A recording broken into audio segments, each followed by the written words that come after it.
What's up, you guys? Happy Sunday. Great day today. Pretty chill day today, man. Woke up, did my morning routine, finished my work by 10, kicked it with the dogs, took a nap. Just enjoying this freedom, man. Enjoying the fruits of my sobriety. So a bit ago, I was watching a video about this girl that stole over $25,000 from her employer, and she got hemmed up at work. And that just automatically made me think about all the dirt I did while I was addicted while employed. So thankful it didn't escalate to a situation like that. The only benefit I see from a situation like that is I would have got the opportunity to dry out while in jail. But, things didn't work out. There's no difference between her, me, and you. The only difference is she got caught. There's no difference between you, me. We're free right now, right? There's no difference between us and those that are locked up in jail, in prison, in rehab. We all have our situations, right? For those of us that have done dirt and are still free, the only difference is they got caught and we did it. One of the worst situations I ever had to face is being addicted to opiates and then having to go to work. If I just started a job at a hotel, I'd be doing fine, right? And then eventually relapse, and then my habit would just start getting out of control. And then it would get to the point where I would start blowing my paycheck damn near within a few days. And then it would get to the point to where I'd have to start scrambling around. My brain would start going in overdrive, like a panic. When you're addicted, it's all survival. So if you're anything like me, you would start getting reckless. And your recklessness would start interfering with other people's lives. Even at work. Just so thankful where I'm at today, man. Sorry about that, guys. The dogs are just being dogs. There would be times where I would have to go to work. I've called in too many times. And then I'd still be scrambling, figuring out how to get some cash. So I worked at a hotel, had access to cash, right? This is the third damn time I'm trying to record this, man. All right, guys, so I'd be scrambling at work. My mind would be racing.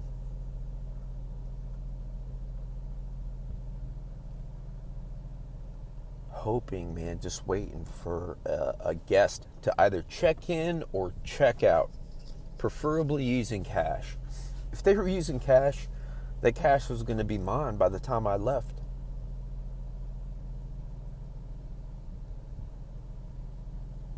Like I've said before in other videos, I would do what it takes, right? Just to get what I needed. It's survival. Hopefully I don't get caught, just like that girl did in the video.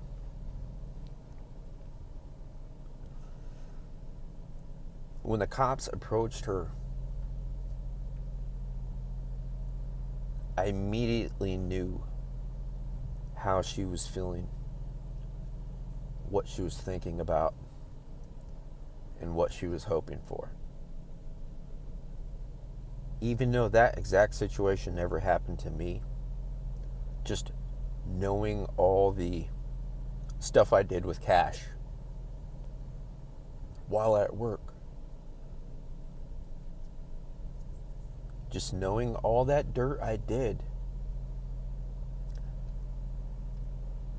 that would have been one of the first things that came to my mind if I got hemmed up or faced with a cop asking me questions.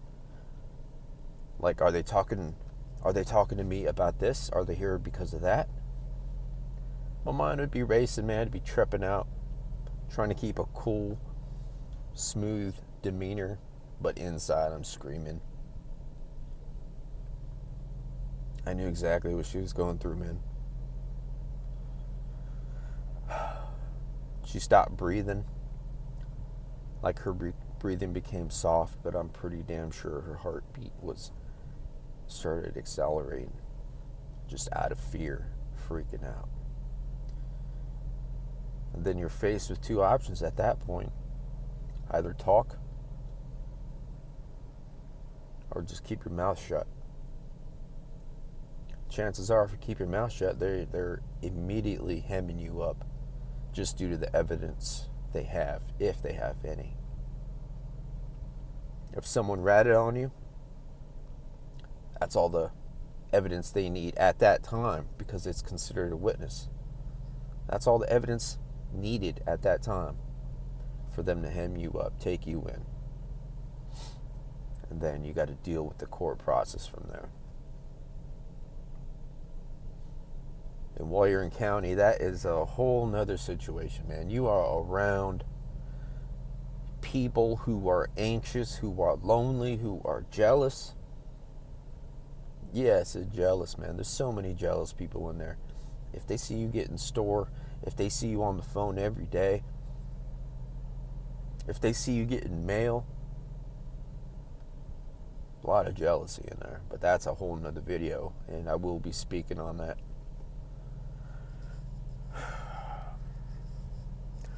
But today, man, today was a chill day. I'm just super thankful as to where I'm at. Thankful I do not have to worry about any of that nonsense, man. I've been there. I've done that. I've experienced the survival of having to wake up, scrambling. What am I going to do? How am I going to get this? Because I was never the type to save enough dope for the morning. I was never that type. I mean, I'm sure I did a couple times, but the times I did that, in my mind, the times I saved some stuff for the morning, like I knew I had it on me. So my mind, I wouldn't fall into a deep sleep, because in my mind I'd be looking forward to just knocking the rest of that out, and then hoping I don't wake up. Hoping I don't wake up, because I would just be waking up sick and having to live the same day over again, man. That freedom is what I'm talking about. I'm not talking about the freedom of working for myself, because I do work, but I get to work when I want and how I want. If I don't work, I don't get paid. And if you don't know, I resell clothing online. I have my own business. So,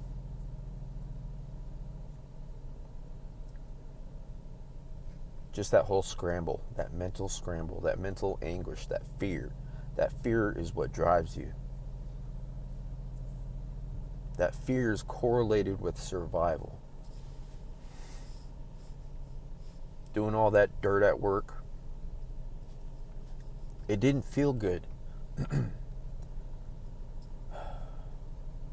I worked on the opposite end of town, and my dealer was way on the other side of town.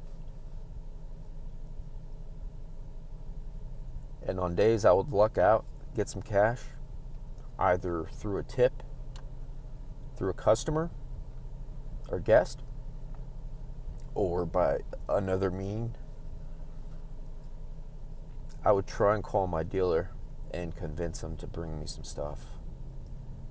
if he was on my side of town at that time, then I would luck out, right? But chances are he wouldn't travel on the opposite side of town for a little bag, you know. But on the times I did, man, I would leave the front desk unattended, put a little sign up, we'll be back 15, 20 minutes. I'm helping another guest. And then I'd go into a vacant room, do what I got to do, look out the window. I would go to a window to where I could see the front drive, the front of the hotel, to see if any guests are coming in.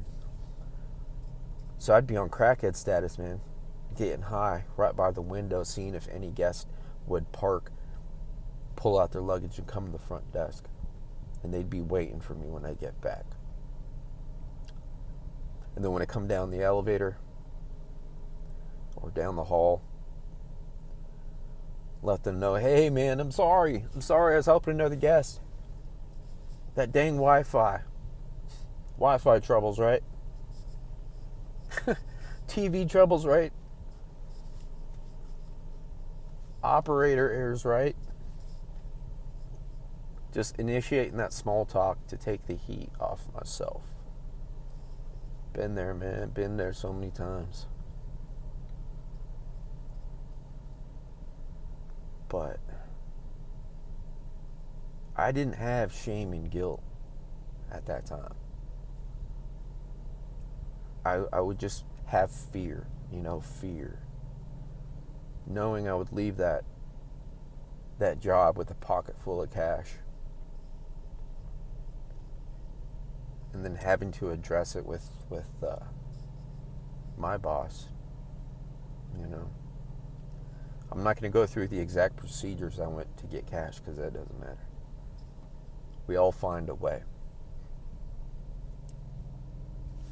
And if you guys are out there addicted, man, whether it's to anything, alcohol, anything, not cigarettes,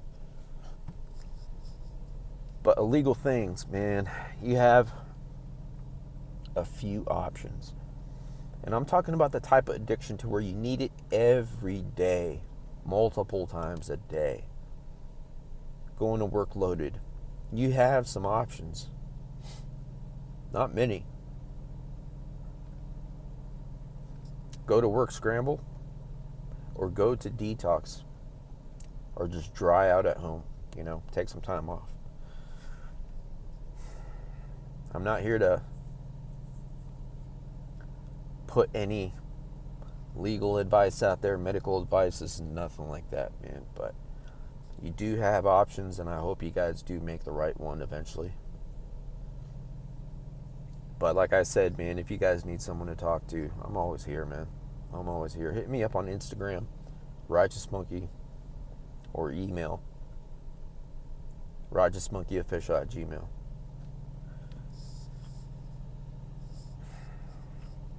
Just be thankful, you guys. Just be thankful you're still alive.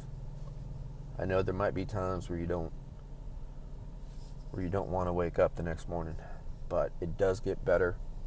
You just have to apply yourself, and hopefully you get to that point to where you start giving yourself a chance. Thanks for listening.